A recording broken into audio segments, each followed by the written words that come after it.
So it's been a little while since I posted a video on this channel. I'm kind of hoping to start back up again and do some more frequent video updates. I'd really like for this channel to not only be a place where you can come to get ministry updates or to hear about the work going on here and the church plant and how things are going, or just to get prayer requests, but also just to get a feel for what it's like living here in Japan and hopefully help you feel a little bit more connected to this place that's become our home. So since the last video I posted, a lot has happened. One of the big things is that we started to rent a building. So we're now having public worship services in the middle of Miyako, which has been a huge blessing. We've been in this city for about 4 years now. We've been building a lot of relationships with people. We've been able to teach a lot of English to kids and get to know people that way. And we continue to try and serve and support our community, particularly in our efforts to work with people who survived the tsunami now going on just about 12 years ago. So to help you get caught up on what's going on here in Miyako, I thought I would look back at the last year or so and go over maybe 3 challenges and 3 things that we found really encouraging. I'll start with the challenges so that we can end on more of an upbeat note. So challenge number 1, probably no surprise, but COVID has been very difficult to be church planting in the middle of. I mean, it feels like almost as soon as we got to Miyako, the pandemic hit, and suddenly all of our plans for church planting, which centered around talking to people in person and getting people to get together in groups and having events and hosting things, all of that became much more difficult as things were getting shut down and people were getting more afraid to gather in larger groups. We had the challenge of even figure out what to do with our very small group of believers when we gathered on Sundays. And while comparatively speaking, I feel like we kind of got away with not having too bad of effects from COVID out here in kind of the more rural part of Japan, it still was a very difficult time to be doing ministry. And as the pandemic has kind of dragged on and is still affecting a lot of things over here, it's just been kind of a discouraging thing where we have had to cancel a lot of events. We've had to cancel a lot of English classes, and it feels like it's just harder to get kind of momentum going, harder to get into a rhythm with ministry, with everything kind of always being up in the air. We have 4 kids now, and 3 of them are going to school, 2 of them in elementary school, 1 in kind of Yochien, which is like a preschool. And if any of our kids get sick, then that means that we have to consider canceling any of the events we have that week. And we have 3 kids, and so it seems like everybody's always getting sick at some point. So it's just been kind of a challenge there. The second challenge that's been difficult over the last year has just been the general slow pace of ministry, the lack of perceived growth.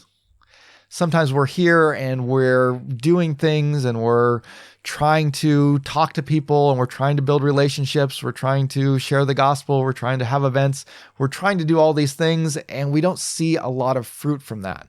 And that's something that we did expect. It's something that we were told by many other missionaries, many other people, many other Japanese Christians and pastors.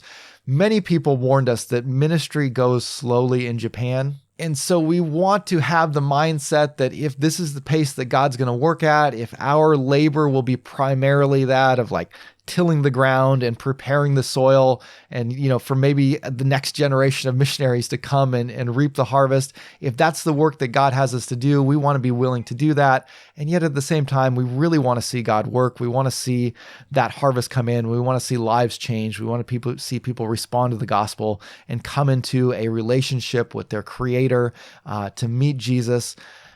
And yet we haven't seen much of that happen yet. There are 3 Christians that are very faithful members of our church plant, along with my family of 6 right now. And on a given Sunday, that's typically the group that gathers. And it's been mostly that same core group for the entire time we've been here. And after being here for 4 years, there are times where it kind of feels like maybe nothing else will ever happen and it's just always going to keep going like this. And that can be a little bit of a discouraging thing. The third challenge that we've faced is the lack of ministry partners. Really, the only full-time workers at the church plant are Tomo and I, but Tomo's a mom with 4 kids, including a 1-year-old. So we've recently realized she can't really serve full-time on a church plant. In fact, she might need to take a pretty big step back just because of the workload she has with the family. And with it being just the two of us, there's been a lot of challenges with that. We had always hoped that we'd have more of a team. We'd love to see at least kind of 3 units, 3 couples or 3 individual missionaries in total working here on this church plant. There are so many opportunities and so many more things that we could do if we had the manpower to do it. As we've been here for 4 years, we've just identified so many different things that we'd like to see happen, that we want to do ourselves, but we're already maxed out currently with the amount of things that we're doing. And with it only being the two of us, if either of us gets sick or if we need to go to a conference or back to America to report to churches, anytime we leave or are out of commission, everything else that we're doing has to stop and pause. It would be great if we had other people that could kind of fill in for us from time to time. And the final thing is just that kind of lack of real deep fellowship with partners who are sharing the same ministry calling and vision. We do get fellowship and support from our church members and from our mother church, which is great.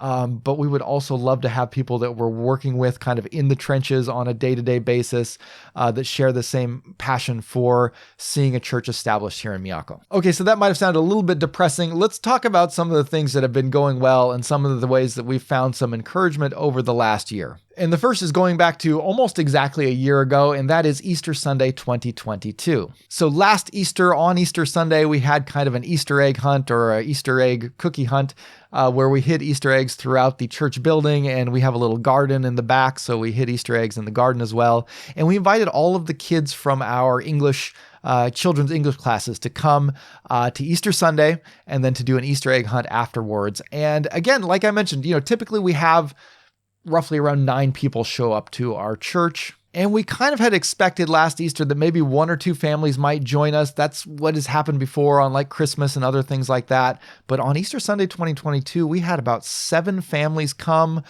So we just completely overfilled our church. And it was just a wonderful thing to see so many people come together on Easter Sunday to get a chance to hear the gospel message, to hear the Easter story. Many of them for the first time, many of them being able to understand what we believe as Christians regarding Christ's death and resurrection. I thought that was just such a significant thing. And it was just a really joyous time to kind of get together with these friends of ours and just have a good time talking and fellowshipping and having kids run all throughout the church building, frantically searching for cookies. So that was a really encouraging time. We're really looking forward to Easter coming up next month and being able to invite everybody again and hopefully seeing a similar turnout, seeing people come and again, having that chance to hear the gospel. Because that's really why we're here. We want people to hear the gospel. We want people to have that chance to come to salvation. And if we weren't here doing these kinds of events and meeting people and sharing, many of these people wouldn't have that opportunity. There are very few Christians in our city. Again, I think I've said this in a couple of other presentations.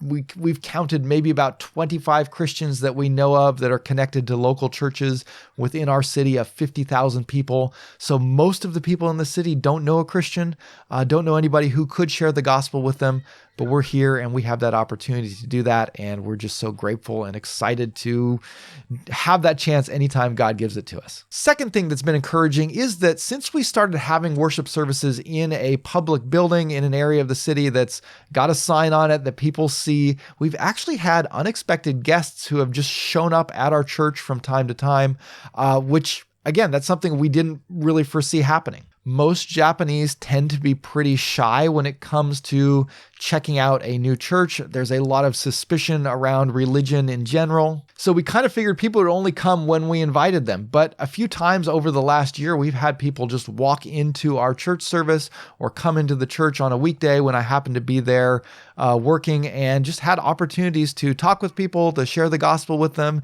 to get to know them a little bit. We haven't had anybody stick. A couple of people have come, they've checked it out, they've attended for maybe a couple Sundays, and then they haven't sort of come back since. But it was just really encouraging that did happen, and it kind of shifted our perspective a little bit as a church.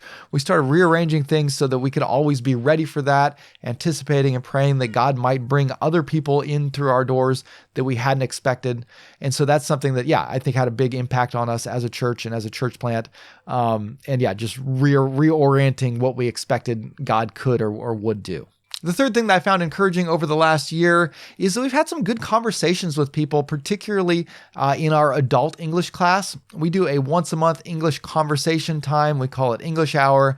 And through that, we've had opportunities to talk to some of the same people month after month. We've gotten to know them pretty well. And that's led to opportunities to talk personally about our faith, to answer very good questions, and even to pray with people when they're struggling and going through difficult challenges in life. And so that was really encouraging as well. And we really are hoping and praying, particularly for the people that are involved in our English classes, but also for other people as well, that as we have these conversations, as we live in the midst of this community and in the midst of these relationships and friendships, that we'll have more opportunities to share personally like that people will be open to talking about spiritual things, and that through those conversations, God will begin to lead people to himself. We're really hoping and praying that in 2023, we'll see some new people come to Christ, and that our church will have kind of their first new believers in the church, that we can have the joy of that new Christian fellowship and just the chance to really pour into people. We'd love to give our church members the chance to be a part of discipling a new generation of Christians in Miyako City. And so we just are really longing and hoping to see God work in that way in the coming year. And I hope that you'll be praying along with us. Please be praying for Easter Sunday 2023. Pray that people will come again, that they'll have the chance to hear the gospel, that their hearts will be touched by it. Pray for God to continue to bring just unexpected people through our doors, and that we'll be ready to meet them and to minister to them when they do. And pray for the people that we are building relationships with through English teaching and other events and just personal relationships, that in the midst of those we'll be able to share our faith, that we'll be able to have just a level of trust where we can talk about deep spiritual things, and that God will give us wisdom and just open doors for that to happen. Also, please be praying for the challenges as well. Particularly be praying for God to send some additional partners to come and work with us. That's been one of our biggest prayer requests for a long time, and we're continuing to wait and hope for God to send more laborers, more workers into this city, into what is, Lord willing, the harvest that's about to come here in Miyako. If you guys have any questions about ministry or life in Japan, feel free to drop a comment down below. I'll either try and answer it directly in the comments, or maybe it'll be the topic for another video. But that will wrap it up for today. And it was great getting to, I guess, for you getting to see me. I didn't get to see you. But anyways, I hope we get to do this again soon. I've got a couple of other videos I want to do. Maybe we'll start taking you into some of the ministries and maybe do a tour of our church building. Who knows? We got a lot of stuff hopefully coming on the horizon. But that'll wrap it up for today. Thanks for stopping by, and I'll talk to you later.